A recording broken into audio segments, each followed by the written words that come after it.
আমরা খানকায় ফিরালি করব, মসজিদে ইমামতি করব, মাঠে বিপ্লব জিহাদের স্লোগান দিব।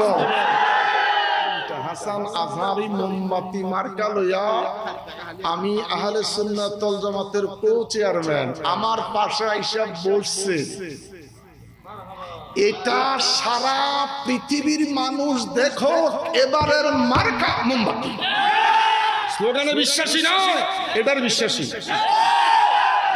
স্লোগান জীবনে বহুত দিছ,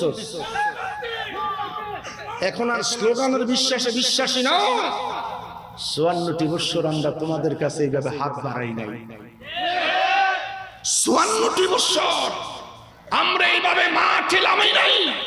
আমরা দেখলাম আর সহ্য করতে পারতেছি না, মাজার যেইভাবে ভাঙ্গা শুরু করছে, সেইভাবে কবর থেকে লাশ উঠায়া কেরাসিন তেল দিয়া জ্বালান শুরু করছে, যেইভাবে আলেম ওলামা মুহাদ্দিস প্রিন্সিপাল গার্ড দইরা 7-8 এর বাচ্চারা বের করে দিচ্ছে।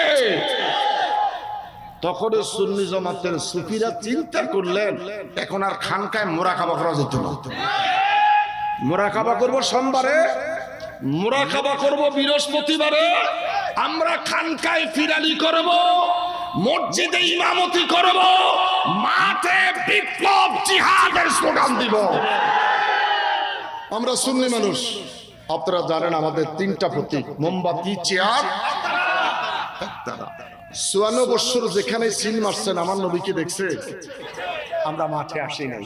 এবার হাসান আজহারির মতন একজন ডক্টরেট, একজন বিজ্ঞ আলেম, এবার নবীর পক্ষে, সুন্নিয়াতের পক্ষে মোমবাতিতে কি ভোটটা দেওয়া যেতে পারে?